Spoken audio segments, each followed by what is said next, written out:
गाड़ी आकर अचानक ओल्ड होम के सामने रुकी और आकिब ने अपने वालिद से कहा, अबू आइए उतर जाएं, ये आपका घर आ गया। आकिब के वालिद नदीम साहब गाड़ी से उतरते हैं और बहू बेटा भी दोनों बाहर आ जाते हैं। नदीम साहब हैरानी से कहते हैं, बेटा ये तो ओल्ड होम है, ये मेरा घर थोड़ी है।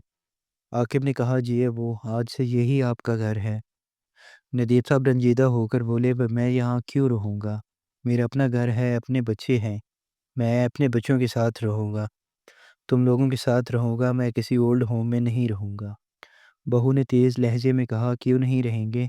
मतलब अब आपकी उम्र हो गई है, आप हमारे घर में रहने के लायक नहीं हैं। आपकी वजह से हमें बहुत परेशानी होती है। आए दिन हमारे घर में पार्टियाँ होती हैं और आपको हमेशा हमारी महफ़िलों से मसला रहता है, तो फिर हमें भी आपसे परेशानी है। हम नहीं चाहते कि कोई भी हमें रोके या टोके। वैसे भी जब आप बूढ़े हो गए हैं तो यहाँ आपको अपनी उम्र के लोग मिलेंगे। आपका उनसे मेल-जोल होगा और आपका वक़्त अच्छा गुज़रेगा। यहाँ आपको सारी सहूलतें भी मिलेगी। फिर आप क्यों हमारे साथ रहकर हमें तंग करना चाहते हैं? दोस्तों नज़ीम साहब की आँखें नम हो गईं और कहा, बहू ये तुम क्या कह रही हो? मैंने हमेशा तुम्हें बेटी की तरह माना है, बेटी की तरह प्यार दिया है। मुझे कभी उम्मीद नहीं थी कि तुम ऐसा कहोगी। बहू ने तल्ख़ी से कहा, बस कीजिए पापा जी, देखा है मैंने आपने मुझे कितना बेटी की तरह माना है। आके बोला, अबू कमी कोई नहीं है, लेकिन शादी के बाद ज़िम्मेदारियाँ बदल जाती हैं।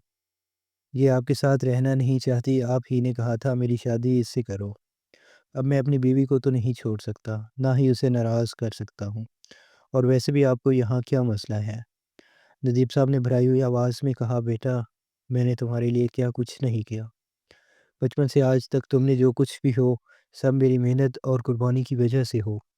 मैंने तुम्हें पढ़ाया, लिखाया, पाला-पोसा, अपनी सारी जायदाद भी तुम्हारे नाम कर दी। भला इससे ज़्यादा अब एक बाप क्या कर सकता है? आकिब ने तंज़िया अंदाज़ में कहा, ऐसा भी क्या बड़ा कर दिया आपने? जो किया वो तो हर माँ-बाप का फ़र्ज़ होता है। चीज़ों को हमेशा एहसान जताने के तौर पर ना गिनो।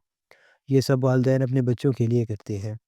नदीम साहब अपने बेटे और बहू के आगे हाथ जोड़कर खड़े हो गए और अफ़सरदा सी आवाज़ में कहा, बेटा मैं तुम लोगों के बगैर जी नहीं पाऊँगा।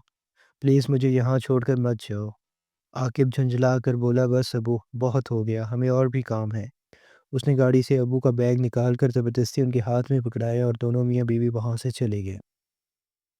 नदीम साहब की आंखों में आंसू थे, वो खामोशी से अपना बैग उठाकर ओल्ड होम के अंदर चले गए। एक दिन नदीम साहब के पुराने दोस्त की बेटी सना ओल्ड होम के सामने से गुजर रही थी। वो वहाँ अपने किसी जानने वाले से मिलने आई थी। उसने देखा कि नदीम साहब पौधों को पानी दे रहे हैं। वो आगे बढ़ी, सलाम किया और कहा, अंकल आप यहाँ, आप किसी से मिलने आए हैं क्या? नदीम साहब की आंखों से आंसू निकल आए और वो रोते हुए बोले, नहीं बेटी मैं मिलने नहीं आया, बल्कि यहीं रहता हूँ। फिर उन्होंने बहू और बेटे का सारा किस्सा सुनाया कि किस तरह वो उन्हें यहाँ छोड़ गया और अपने साथ रखना नहीं चाहती। ये सुनकर सना का दिल भर आया। वो बोली, अंकल जी आप फ़िक्र ना करें, वो घर आपका है और हमेशा आप ही का रहेगा। आइए मेरे साथ चलें। वो नदीम साहब को अपने घर ले आई। वहाँ नदीम साहब अपने पुराने दोस्त से मिले। उन्होंने तसल्ली दी, सब ठीक हो जाएगा और उन्हें अपने पास ही रहने का कहा। सना भी उन्हें वालिद जैसा मानकर इज़्ज़त और प्यार देने लगी। कुछ दिन गुज़रे ही थे कि इधर आकिब अपने घर का खाली करने का नोटिस मौसूल हुआ। नोटिस देखते ही वो आग बबूला हो गया और चला। घर खाली करने का नोटिस ये किसने भिजवाया? वो गुस्से में बैंक ऑफिस जा पहुँचा। वहाँ जाकर उसे पता चला कि सना वहीं ऑफिस में काम करती है। आकिब हैरानी से उसके पास गया और पूछने लगा। आकिब गुस्से में बोला, आपने ये नोटिस क्यों भेजा? आप एक बार चेक तो कर लेती कि घर किसके नाम पर है। सना ने सुकून से जवाब दिया, मैंने सारी मालूमात ले ली है। अच्छी तरह चेक करने के बाद ही आपको नोटिस भेजा है और ये नोटिस बिल्कुल दुरुस्त है। ये घर आपका नहीं है और जिसका ये घर है वो अब नहीं चाहता कि आप यहाँ रहें। हाकिम ने तेज़ी से कहा, ये घर मेरा और मेरी बीवी का है। आप ये कैसे कह सकती हैं कि ये मेरा नहीं है? इतने में सना ने ऑफिस में नदीम साहब को बुला लिया और कहा, अगर आप इस घर के मालिक हैं तो फिर ये कौन है? नदीम साहब आगे आए और कहा, ये मेरा घर है और मैंने अभी तक ये तुम्हारे नाम नहीं किया। मैं जब चाहूँ जिसे चाहूँ अपने घर में रख सकता हूँ और जब चाहूँ निकाल भी सकता हूँ। आखिर पर उसकी बीवी घबरा कर बोली, अबू जी ये आप क्या कह रहे हैं? कानून कहता है कि बाप की जायदाद पर बच्चों का हक होता है। नदीम साहब तल्ख़ लहजे में हँसे और कहा, वाह!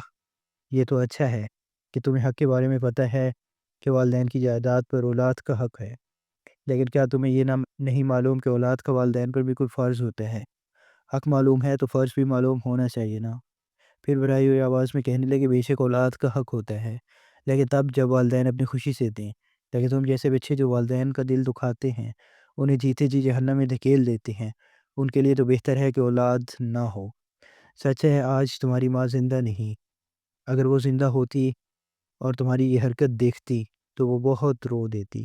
بہتر یہی ہوا کہ اس کو دیکھنے سے پہلے ہی دنیا سے رخصت ہو گئی، کیونکہ مجھے بھی یقین نہیں ہو رہا کہ کوئی اولاد اپنے والدین کے ساتھ ایسا سلوک بھی کر سکتی ہے۔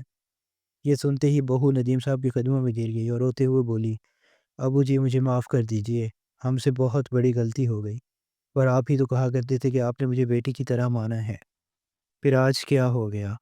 ندیم صاحب نے غصے اور دکھ بھرے لہجے میں کہا، میں نے تمہیں بیٹی کی طرح مانا، لیکن تم نے مجھے کبھی باپ کا احترام نہیں دیا۔ جو تم نے کیا ہے شاید ہی دنیا کی کوئی بیٹی اپنے والد کے ساتھ ایسا کرتی ہو۔ تم تو میری بیٹی ہو ہی نہیں سکتی۔ یہ کہہ کر انہوں نے بہو اور بیٹے کو انتہائی سخت نظروں سے دیکھا۔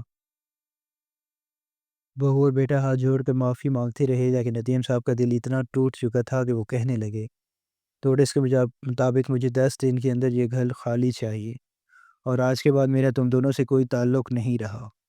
یہ میرا گھر ہے، میں جسے چاہوں رکھوں اور جسے چاہوں نکال دوں۔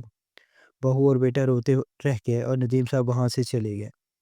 بعد میں وہ اپنے دوست کے گھر پہنچے تو ثنا نے کہا، انکل جی وہ دونوں اب آپ سے معافی مانگ رہے تھے اور آپ کے ساتھ رہنے کو بھی تیار تھے، کیوں نہ آپ اپنا غصہ چھوڑ دیں۔ ندیم صاحب نے اس کے سر پر شفقت سے ہاتھ رکھا اور کہا، بیٹی تم میرا خون نہیں ہو، لیکن جو کچھ تم نے میرے لیے کیا وہ حقیقی بیٹی اس سے بھی بڑھ کر ہے، اور وہ میرا اپنا خون ہے جس نے مجھے ایک اجنبی سے بھی زیادہ دکھ دیا ہے۔ مجھے اس پر افسوس ہے۔ تم میری بیٹی ہو اور ہمیشہ رہو گی، لیکن عاقب اور اس کی بیوی سے میرا اب کوئی تعلق نہیں رہا۔ میرا دل بہت دکھا ہے، میں نہیں چاہتا میرے مرنے کے بعد میری جائیداد کا کیا ہوگا، مگر اتنا طے ہے کہ جب تک میں زندہ ہوں میں ان کی شکل بھی دیکھنا نہیں چاہتا، نہ انہیں اپنے ساتھ رکھنا چاہتا ہوں۔ دوستو، ہمیں کبھی ایسا عمل نہیں کرنا چاہیے جس سے والدین کا دل اس قدر ٹوٹ جائے کہ وہ سوچنے پر مجبور ہو جائیں کہ اولاد سے بہتر تھا بے اولاد رہنا۔ ہمیں ہمیشہ کوشش کرنی چاہیے کہ ہمارے والدین کو ہم پر فخر ہو، اور وہ یہ کہہ سکیں کہ ہم ان کی وجہ سے خوش ہیں، نہ کہ ان کی زندگی میں زخم بن کر رہیں۔ دوستو، کہانی کیسی لگی کمنٹ کر کے ضرور بتائیے گا۔ ویڈیو کو لائک کریں اور چینل کو سبسکرائب ضرور کریں۔ شکریہ۔ کل کی ویڈیو کا انتظار کیجیے، تب تک کے لیے اللہ حافظ۔